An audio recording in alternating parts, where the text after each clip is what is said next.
अस्सलाम वालेकुम जी, मैं हूं फैसल अब्बास और आज एक मरतबा फिर हम आपको अडयाला जेल की सूरत हाल से आगाह करेंगे कि आज एक मरतबा फिर अडयाला जेल का जो कमरा अदालत है उसमें फड्डा क्यों पड़ा, तल्ख कलामी क्यों हुई और उसके बाद इमरान खान ने इम्पॉर्टेंट तरीन अपना जो पैगाम दिया है और अडयाला जेल की जो अंदरूनी कहानी थी वो हम सामने लेकर आए हैं। आज साइफ़र केस की समाअत थी और इस केस की समाअत के दौरान आज 5 अहम तरीन गवाह थे जिनके बयानात जो है वो रिकॉर्ड कर लिए गए हैं। साइफ़र केस में अब 25 गवाह के बयान रिकॉर्ड हो चुके हैं। कल से उन तमाम गवाहों पर जिरा होगी। इसमें आज जो पाकिस्तान के अमेरिका में सफ़ीर असद मजीद थे उनका बयान उन्होंने अपना बयान कलमद करवा दिया है, जो कि साइफ़र केस के अंदर इम्पॉर्टेंट तरीन जो है वो ये बयान समझा जाता है। उसके बाद एडिशनल सेक्रेटरी अमेरिका डेस्क पर थे फैसल त्रिमज़ी, उनका बयान रिकॉर्ड हुआ है और इसी के साथ ही सेक्रेटरी दाखिला आफ्ताब अकबर दुरानी, उनका बयान रिकॉर्ड हुआ है और उसके बाद पीटीवी के 2 कैमरामैन थे जिनका बयान ये रिकॉर्ड हुआ है। 5 गवाहों के आज बयान जो है वो रिकॉर्ड कर लिए गए हैं। लेकिन इस सारी सूरत हाल के अंदर हम चूँकि अडयाला जेल की जो कमरा अदालत की सूरत हाल होती है हम उस पर बात करते हैं, क्योंकि वो चीज़ें रिपोर्ट नहीं होती। जो चीज़ें रिपोर्ट होती हैं वो केस की सूरत हाल रिपोर्ट हो जाती है, लेकिन अंदर की सूरत हाल रिपोर्ट नहीं होती। अंदरूनी कहानी है। कमर मेकन साहब हमारे साथ मौजूद हैं। मेकन साहब, आज क्या हुआ फिर? प्रोसिक्यूटर और शाह महमूद कुरैशी इतने तल्ख हो गए आपस में?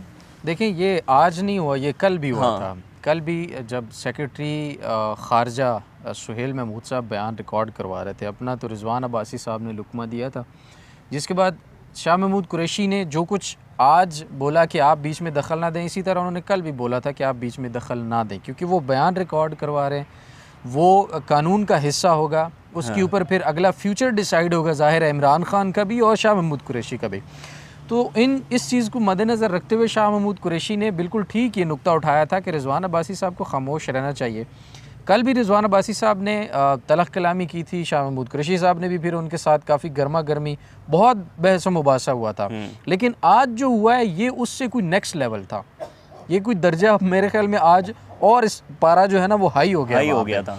तो आज जो शाह महमूद कुरैशी ने किया है तो वो तू तड़ाक तक आ गए हैं कि तुम होते कौन हो, तुम्हारी क्या औकात है। और उसके बाद रिजवान अब्बासी साहब ने भी आगे से बोला है कि तुम्हारी क्या औकात है। तो ये बात मेरे ख्याल में वो चल रही थी कि जो शाह महमूद कुरैशी के जो जहाँ पर कागजात नामजदगी मुस्तरद हुए, उसमें मामला ये था कि उन्होंने कहा था कि मेरे कागजात नामजदगी जो है वो मुस्तरद होने का ख़तरा है। तो जज अबुल हसनात मोहम्मद जुल्करनैन ने कहा था कि हम अपने ऑर्डर साथ लगा के भेजेंगे, तो होगा क्या कि फिर आपको वो चीज़ अफेक्ट नहीं करेगी। लेकिन जज अबुल हसनात मोहम्मद जुल्करनैन के ऑर्डर्स लगे होने के बावजूद शाह महमूद कुरैशी के कागजात जो है मुस्तरद हो गए।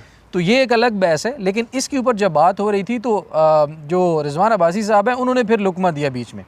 तो उन्होंने कहा कि भाई आपका मामला ही नहीं है बीच में, मामला जज साहब का और मेरी आपस में बात हो रही है, मैं अपने बुनियादी हकूक़ की बात कर रहा हूँ, तो आप बीच में अगर इंटरप्ट करेंगे तो ये गलत है। इसलिए उन्होंने उनको मना किया कि आप बीच में मत बोलें, तुम कौन होते हो बोलने वाले। ये अल्फाज इस्तेमाल बड़े सख्त तरीन थे और तुम्हारी क्या औकात है। जब यहाँ पर मामला आया ना तो फिर रिजवान अब्बासी साहब ने भी आगे से कहा कि तुम्हारी क्या औकात है। तो एक दूसरे के साथ काफ़ी तलख कलामी जो है आज हुई और मेरे ख्याल में कल जो तलख कलामी हुई थी ये उससे अगला ही नेक्स्ट लेवल का था। और ये जो आज बाकी वो बयान भी अगर आप बताएंगे तो वो जो असरात है ना गवाहों के, और गवाहों ने जो बयानात दिए हैं, जाहिर है अगर शाह महमूद कुरैशी साहब ये समझते हैं कि उनके बयानात के अंदर कोई ज़्यादा हकीकत नहीं है, तो फिर साइकोलॉजिकली एक चीज़ अफेक्ट करती है कि यार ये कोई चीज़ अगर गलत हो रही है वो देखता है, सुनता है कि ऐसे मामला थे नहीं, या फिर इंसान को जब ये महसूस होता है कि चीज़ें मेरे ख़िलाफ़ जाना शुरू हो गई हैं, तो वो साइकोलॉजिकल इफ़ेक्ट्स ऐसे होते हैं कि बंदे को फिर थोड़ा सा जज्बात में आके चीज़ें महसूस होने लगती हैं। बिल्कुल, मैं आपको एक और बात बताऊं कि वैसे इससे पहले जो इमरान खान और शाह महमूद कुरैशी के दरमियान बहुत बड़ा डिफरेंस है, ठीक है। शाह महमूद कुरैशी प्रेशर को फील भी करते हैं और वो जज्बाती भी अक्सर हो जाते हैं। इससे पहले भी कई मरतबा हो चुका है कि शाह महमूद कुरैशी साहब इस मामले पर जो है बहस मुबाहिसे के मामले पर बड़े तल्ख हो जाते थे। या फिर एक मरतबा ये भी रिपोर्ट हुआ था कि शाह महमूद कुरैशी साहब जो है वो कमरे अदालत के अंदर बहुत ज़्यादा परेशान बैठे थे। ज़ाहिर है उनकी जब अपनी बेटियों से मुलाकात हुई तो उसके दौरान वो बहुत ज़्यादा परेशान थे। लेकिन आज इमरान खान ने एक इंपॉर्टेंट तरीन पैगाम भी दिया है, स्पेशली उन लोगों के लिए पैगाम दिया है कि जो आज़ाद उम्मीदवार हैं, क्योंकि ये बहुत ज़्यादा डिस्कशन चल रही है कि आज़ाद उम्मीदवार का जो अगला एक जैसे जहांगीर तरीन का जहाज़ उड़ा था, वो अगर जहाज़ उड़ेगा तो उसमें कई पार्टियों में पीटीआई के लोग जो है वो शामिल हो जाएंगे। अलीम खान दावा कर चुके हैं। बिल्कुल, इस पर इमरान खान ने आज बयान दिया है, वो भी ज़रा हमें बताएं। इमरान खान ने एक जो बयान दिया है उसमें सबसे इम्पोर्टेंट ये चीज़ थी कि जो इतवार के दिन लोग निकलेंगे उनमें अगर वो उम्मीदवार शामिल ना हुए जिनको टिकट्स जारी किए गए हैं तो उनके टिकट तब्दील कर दिए जाएंगे, यानी कैंसिल करके और उम्मीदवारों को टिकट जारी कर दिए जाएंगे। तो ये बड़ा अलार्मिंग है कि अब शायद खान साहब भी समझते हैं कि गेम जो है वो एंड पे है। ज़ाहिर है इलेक्शन से और आगे क्या होगा, किसी भी सियासी जमात के लिए सबसे इम्पोर्टेंट जो चीज़ होती है वो इलेक्शन होती है, और इलेक्शन में अगर लेवल प्लेइंग फील्ड पहले से दे दी जाती तो इस चीज़ की नौबत ना आती।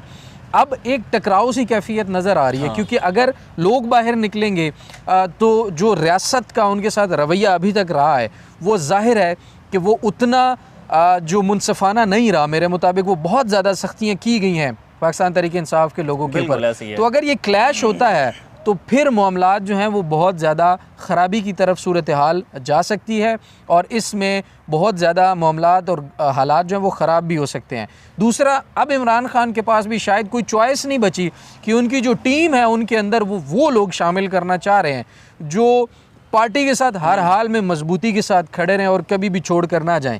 अब दूसरी तरफ से बिलावल साहब हो जाएं या अलीम खान हो जाएं या फैज़ुल हसन चौहान हो जाएं या अगर जहांगीर तरीन का आपने जिस तरह से हवाला दिया, इन सब की नज़रें उन्हीं आज़ाद उम्मीदवारों पर हैं, और खान मेरे ख्याल में उन आज़ाद उम्मीदवारों का फ़िल्टर लगा करना अभी से सफाया करना चाहता है कि वो लोग जीत के आगे आएँ जो कन्फर्म पार्टी के साथ जो है वो खड़े हों। क्योंकि बहुत शुक्रिया कमर बेगम साहब, ये अडयाला जेल की अंदरूनी एक कहानी थी जो कि हमने आपके साथ रखी है।